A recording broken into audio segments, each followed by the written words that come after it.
Hello everyone, welcome back to our channel. I'm Dr. Ashmita. Today, let's continue with chronic hepatitis. In our previous video, I have discussed about the introduction and the etiology of chronic hepatitis. So, let's continue from there. Here in this video, we shall discuss about the chronic viral hepatitis. Under the etiology, we'll cover viral hepatitis in this video. So, coming to the chronic viral hepatitis, what are the etiological factors for chronic viral hepatitis? So, hepatitis B, hepatitis C, hepatitis D. These three viruses, they're associated, strongly associated with chronic hepatitis. So, let's have a brief discussion about these three viruses. I have already discussed this table in detail with mnemonics in the video of acute viral hepatitis. Please watch that video for that better understanding. Here I will discuss in very briefly. So hepatitis B, C and D. These three are the hepatotropic viruses strongly associated with chronic hepatitis, and hepatitis B it is a DNA virus. It is a double-stranded DNA virus. It is the only DNA virus among the hepatic viruses. Other B, C and D are the RNA viruses. Hepatitis B belongs to hepadna. In this mnemonic DNA virus, it has DNA in the family also. So hepatitis C belongs to flavi. Hepatitis D is very dependent. D is dependent on B. So hepatitis D relies on HBV. It does not have a separate family. And modes of transmission are same for BCD, that is parenteral route, that is through blood or sexual route or vertical contact. And the incubation period for this B and D are same, that is 7 weeks to 20 weeks is the incubation period for B and D. Hepatitis C takes this short 2 weeks to 20 weeks. 2 and 20 is the incubation period for hepatitis C. And hepatitis D has severe, like fulminant course. Fulminant means sudden, explosive, or rapid progression to failure. Hepatitis D, because it does not exist in isolation, it always coexists with hepatitis B. So, presence of hepatitis D infection should suggest that there is already hepatitis B. So, hepatitis B plus hepatitis D co-infection is like associated with severe course, severe worse prognosis or a fulminant outcome. And all these three viruses, B, C, D, they have chronicity. I have said the mnemonic for chronicity. Chronicity means B and C and D. C for chronicity, C for chronicity. So start with C. On either side of this table, B and D are present. So B, C, D associated with chronicity. Carriers also all these three. Even carrier has C in the center, so B, C, D. So all these three, B, C, D have carrier states. And vaccine is available for hepatitis B vaccine in this table, hepatitis B vaccine. So, and the risk of HCC cancer, that means more the exposure. Chronicity is present for B, C, D. Chronicity means the host is exposed to the virus for a longer duration. Longer the exposure, longer the more the risk for cancer. So HCC risk is more common with hepatitis B, C, and D. What about hepatitis E? Hepatitis E chronicity is extremely rare. It is extremely rare with hepatitis E, but if it occurs, it is seen in immunocompromised patients like those who have received organ transplants and those on chemotherapy. These are the susceptible hosts for chronicity in case of hepatitis E. Hepatitis E is also a single-stranded RNA virus belonging to Hepiviridae. It has a fecal-oral transmission, that is contaminated food, water. Short incubation period of 2 to 6 weeks, and it has permanent course in pregnancy. Extremely rare chronicity. Remember, extremely rare chronicity with hepatitis E. So chronicity means you have to make up your mind B, C, D. B, C, D have a chronic nature. They are associated with chronic hepatitis. And in chronicity, in hepatitis, chronic hepatitis B, hepatitis is said to be chronic because it is prolonged. It has a prolonged course. Prolonged means for how long? More than 6 months, that we have discussed in the introduction. So in chronic hepatitis B, the hepatitis B surface antigen. This surface antigen will be positive in the blood for more than 6 months. So chronic hepatitis B will have hepatitis B surface antigen positive for more than 6 months. And what are the risk factors for chronicity? The risk factors for chronicity being the neonates. I have discussed in etiology also neonates more susceptible to chronicity because of immature immune clearance mechanism, because of immature immature immune clearance mechanism. The virus is not eradicated completely.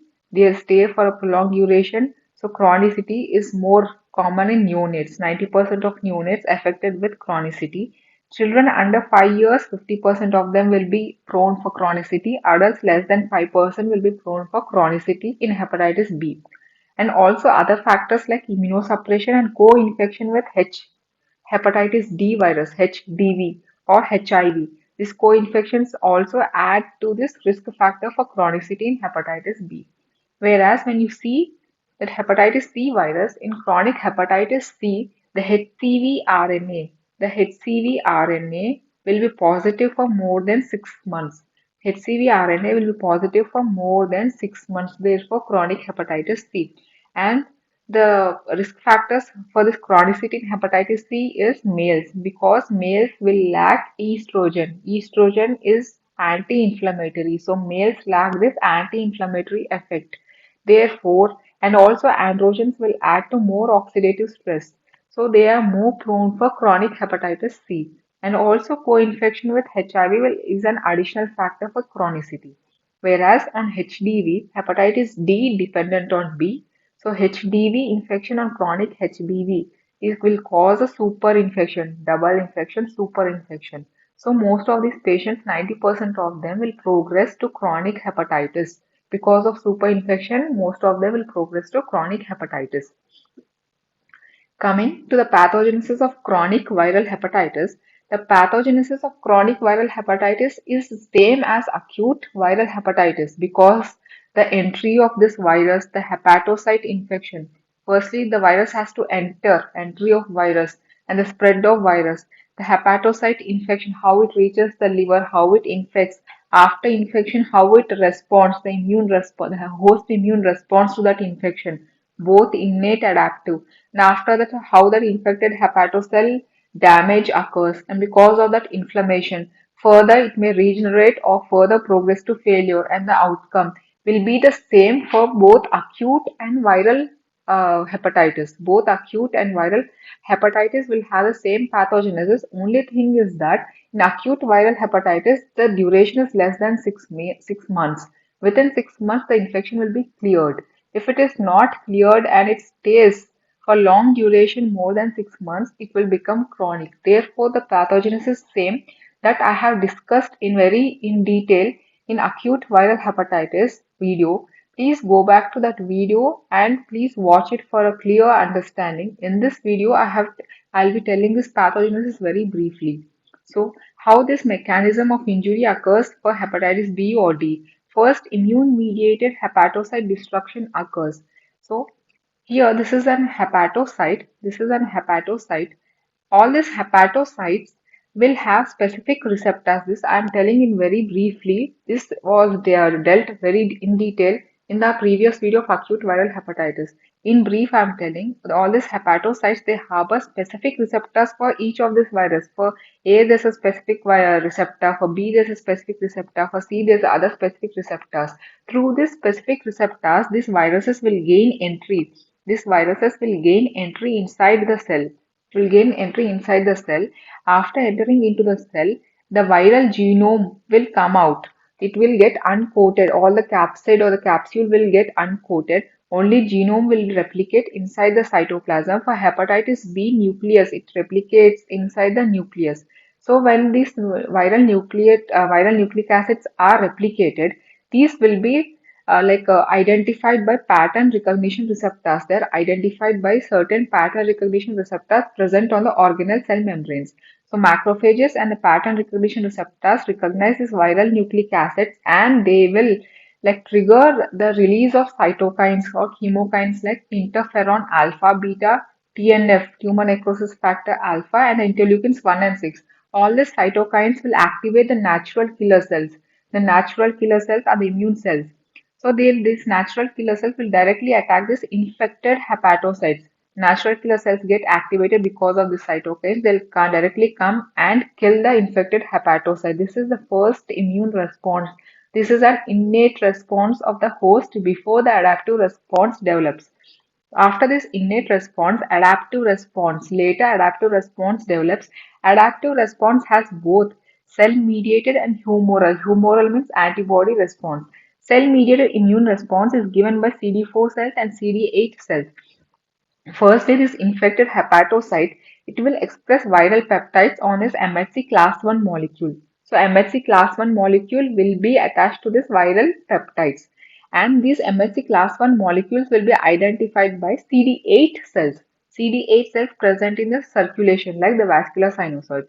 These CD8 cells will recognize the MHC class 1 molecules and they come and bind to this and induce apoptosis. Induce apoptosis via two pathways, perforin enzyme pathway or the fast ligand pathway. However, the apoptosis will be performed. And also the CD4 cells, the Th1 cells will release interferon gamma. Interferon gamma will activate the macrophages of the liver, that are the Kupffer cells present in the sinusoid, and also they will activate CD8 cells. Both of them, the macrophages and the CD8 cells, will again they induce apoptosis of the infected hepatocyte. This is how the cell-mediated immunity occurs. Coming to the humoral immunity, that is the antibody response. First of all, as soon as this virus enters the cell or the hepatic globule, for example, the capsid for hepatitis A or the surface antigen for hepatitis B or the HB antigen for hepatitis D virus or E1, E2 molecules of the hepatitis C, these act as antigens. So the host will recognize them as a foreign material. So these will be recognized by antigen presenting cells, APCs of the host present in circulation. What are the APCs? That are antigen presenting cells are the B lymphocytes, dendritic cells, and the Kupffer cells, the macrophages. Will recognize these antigens, they'll engulf it, they take up these antigens and express them on MHC class 2. Here in humoral MHC class 2 molecules play a role. These MHC class 2 molecules will be recognized by the CD4 T lymphocytes. Class 2 will be recognized by CD4 cells. CD4 cells will in turn activate Th2 cells.